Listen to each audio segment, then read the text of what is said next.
अगर पेपर के अंदर हमें ये पूछा जाए डिफ़ाइनिंग लर्निंग आउटकम्स, तो यहाँ पर हम लोगों ने 4 चीज़ों के बारे में बात करनी है। पहला हमने यहाँ पर बात करनी है लर्निंग आउटकम की डेफिनेशन के बारे में। दूसरा यहाँ पर देखना है लर्निंग आउटकम्स और ऑब्जेक्टिव के दरमियान क्या डिफरेंस है। तीसरा देखना है इंपॉर्टेंस ऑफ लर्निंग आउटकम्स और चौथा यहाँ पर सोलो टेक्सोनॉमी को एक्सप्लेन करना है। इसके अलावा पेपर में ये सेपरेट से भी इसका क्वेश्चन आ सकता है कि आप लर्निंग आउटकम्स को और ऑब्जेक्टिव को डिफरेंशिएट करें, या फिर आप लर्निंग आउटकम की इंपॉर्टेंस को एक्सप्लेन करें, या फिर आप सोलो टेक्सोनॉमी को एक्सप्लेन करें। सबसे पहले हमने समझना है लर्निंग आउटकम्स किसे कहते हैं। अक्सर हम लोगों ने देखा है कि जब बच्चे जो है यूनिवर्सिटी के अंदर ग्रेजुएट हो जाते हैं तो उसके बाद देखा गया है कि उनके अंदर कुछ खास किस्म की स्किल्स डेवलप हो गई होती हैं। उन स्किल्स को हम लोग लर्निंग आउटकम्स का नेम देते हैं। फिर है लर्निंग आउटकम्स का और ऑब्जेक्टिव के दरमियान क्या डिफरेंस है। ऑब्जेक्टिव का मतलब होता है ना मकसद। अक्सर जो यूनिट होते हैं उनके स्टार्ट में लिखा होता है इस यूनिट को, इस बाब को पढ़ने के बाद बच्चे इसके अंदर ये कुछ जान सकेंगे। तो वहाँ पर जो ऑब्जेक्टिव होता है ये एक टीचर ने पढ़ाना होता है वो सारा लेसन, लेकिन जो सीखने का काम होता है वो किसका होता है, स्टूडेंट का होता है। तो ऑब्जेक्टिव के अंदर एक बच्चा सिर्फ चीज़ों को पढ़ता ही है, उसका रट्टा वगैरह उसने लगा लिया, तो बाद में जब कुछ साल गुजर जाएंगे तो बच्चे को वो वाली चीज़ भूल जाती है। तो ऑब्जेक्टिव का तल्लक जो है टीचर के साथ होता है, लेकिन जो लर्निंग आउटकम्स हैं इसका तल्लक स्टूडेंट के साथ होता है। जैसे कि स्टूडेंट ने किसी खास किस्म की स्किल सीखी है उस सेमेस्टर के दौरान या फिर अपनी पूरी ग्रेजुएशन में, तो वो जो स्किल है वो लर्निंग आउटकम के अंदर आती है। इसलिए लर्निंग आउटकम का तल्लक स्टूडेंट के साथ है, क्योंकि स्टूडेंट ने स्किल सीखी है, इसलिए लर्निंग आउटकम का तल्लक स्टूडेंट के साथ है।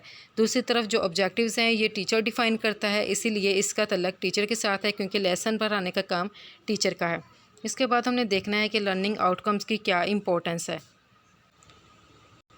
इम्पोर्टेंस, बच्चों को जो लर्निंग आउटकम्स बताए जाते हैं उनको क्लियरली स्टेट करना ज़रूरी है, क्योंकि जो लर्निंग आउटकम्स हैं ये एक स्टूडेंट की हेल्प करते हैं कि वो बहुत अच्छे तरीके से सीखते हैं। इसके अलावा स्टूडेंट को पता होता है कि उन्होंने किसी खास कोर्स से या फिर जो उसका लेक्चर है उससे उन्होंने कौन कौन सी स्किल्स सीखनी है, जो कि यानी कि पूरी उम्र उनके साथ ही रहती हैं। इसके अलावा इससे जो इंस्ट्रक्टर्स होते हैं, जो उनके टीचर्स वगैरह होते हैं, उनको पता होता है कि उन्होंने कौन सी टीचिंग स्ट्रेटजी यूज़ करते हुए बच्चों को वो वाली स्किल्स जो है सिखानी है। अपने लेक्चर के अंदर किस तरह अच्छे तरीके से उन्होंने बताना है, एक अपने लेसन को क्रिएटिव बनाना है। इसके अलावा ये इंस्ट्रक्टर की हेल्प करती है कि वो अपने कोलीग्स वगैरह को बताएं कि एक ख़ास जो एक्टिविटी है उसको डिज़ाइन किया गया है, तो इससे आप लोग क्या हासिल करेंगे। इसके अलावा लर्निंग आउटकम से हम लोग एक असेसमेंट की जो स्ट्रेटजीज़ होती हैं इसको इफ़ेक्टिवली हम लोग सेलेक्ट कर सकते हैं कि हमने बच्चे को ये वाली स्किल सिखाई है, तो इसका हम लोग उसका इम्तहान किस तरह से लेंगे, कि क्या हमें इसके लिए प्रेजेंटेशन की ज़रूरत है, या फिर अगर बच्चे को एक्सपेरिमेंट सिखाया है तो इसका मतलब है कि जब उनके प्रैक्टिकल्स वगैरह होंगे तो हम लोगों ने सिर्फ उनको एक रिटन टेस्ट नहीं देना बल्कि हमने परफॉर्म करवा कर भी देखना है।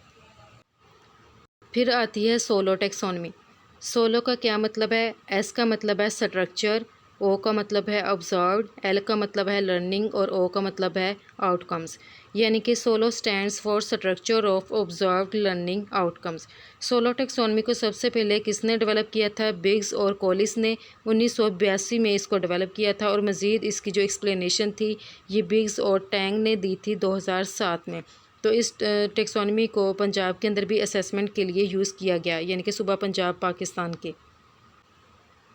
सोलो टेक्सोनमी की 5 स्टेजेस हैं। Pre structural, unistructural, multi structural and relational level. इसके अलावा 5th इसका लेवल है एक्सटेंडेड एब्स्ट्रैक्ट लेवल।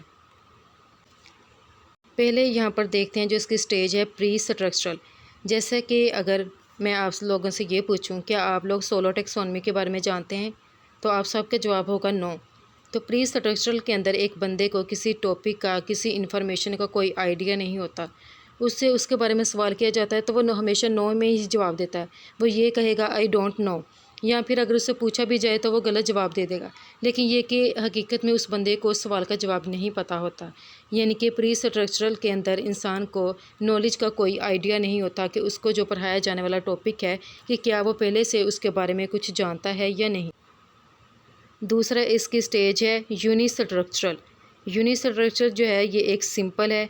जैसे कि अगर मैं आपसे अब पूछूं कि क्या आप लोग सोलो टेक्सोनमी के बारे में कुछ जानते हैं, तो आप लोग कहेंगे कि हाँ, मुझे एक आइडिया है कि सोलो टेक्सोनमी की 5 स्टेजेस हैं। तो यूनिस्ट्रक्चरल के अंदर इंसान को सिर्फ कोई 1 या 2 आइडिया के बारे में ही पता होता है, जैसे कि अभी मैंने बताया सोलो टेक्सोनमी के अंदर। फिर आता है यहाँ पर मल्टी स्ट्रक्चरल। मल्टी का मतलब होता है ना मैनी। तो मल्टी स्ट्रक्चर के अंदर एक बंदे को काफ़ी ज़्यादा उसके पास मल्टीपल आइडियाज़ होते हैं। जैसे कि अगर मैं आप लोगों से ये पूछूं कि क्या आपको असेसमेंट, मेजरमेंट वगैरह के अंदर डिफरेंस का पता है, तो आप लोग कहेंगे कि हाँ, आपको पता है। यानी कि यहाँ पर आपके पास मल्टीपल आइडियाज़ हैं, यानी कि आप लोग अपने टॉपिक को जानते हैं और आप लोग उसके बारे में मल्टीपल आइडियाज़ हैं आपके अंदर। देन जो फोर्थ स्टेज है वो है रिलेशनल। रिलेशन का क्या मतलब होता है? ताल्लुक़। यहाँ पर इंसान अपने आइडियाज़ को आपस में जोड़ता है और एक कंसेप्ट को जनरेट कर लेता है। जैसे कि अगर मैं आपसे एक सवाल करूँ कि क्या आप लर्निंग आउटकम्स के दरमियान और जो ऑब्जेक्टिव्स हैं उनके दरमियान आप डिफरेंशिएट कर सकते हैं, तो आप लोग कहेंगे कि हाँ, आप कर सकते हैं। आप लोग मुझे रिलेट करके बताएंगे उस चीज़ को कि इस चीज़ के बारे में आप ये जानते हैं और इसके बारे में ये जानते हैं। जैसे कि एक टीचर जो है आपको एंजाइम के बारे में पढ़ाए, तो आपसे पूछे कि क्या आप लोग एंजाइम के बारे में कुछ जानते हो, तो आप लोग कहेंगे कि हाँ, हम लोग एंजाइम के बारे में जानते हैं। टीचर पूछेगा कि क्या आप इसके बारे में क्या कुछ जानते हैं, तो बच्चा बताएगा कि मुझे एंजाइम की प्रॉपर्टीज़, उसकी करैक्टरिस्टिक्स के बारे में पता है। मुझे ये भी पता है कि एंजाइम के कौन कौन से मॉडल्स होते हैं, इसके अलावा कौन कौन से फैक्टर्स हैं जो कि एंजाइम के रेट ऑफ एक्शन को अफेक्ट करते हैं। यानी कि उसके पास मल्टीपल आइडियाज़ हैं एंजाइम के रिलेटेड, और वो उनको इकट्ठा जोड़ रहा है और उसके अपने आइडिया को क्रिएट कर रहा है। यहाँ पर उसके मल्टीपल आइडियाज़ हैं। इसके बाद है, यानी कि ये थी टाइप्स, सच में ये थी रिलेशनल की। यहाँ पर वो अपने आइडियाज़ जो है उसको रिलेट करता है, उनके दरमियान तल्लुक़ वगैरह को बताता है।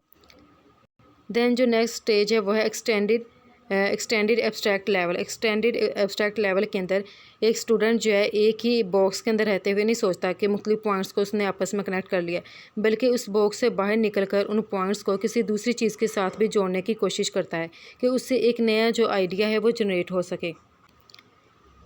जैसे कि एक बच्चा था, उसको पता है एंजाइम की प्रॉपर्टीज़, उसके फैक्टर्स, इसके अलावा उसके मॉडल्स के बारे में, तो वो सिर्फ इन्हीं 2-4 चीज़ों तक ही नहीं रहेगा, वो मज़ीद उसके बारे में स्टडी करेगा।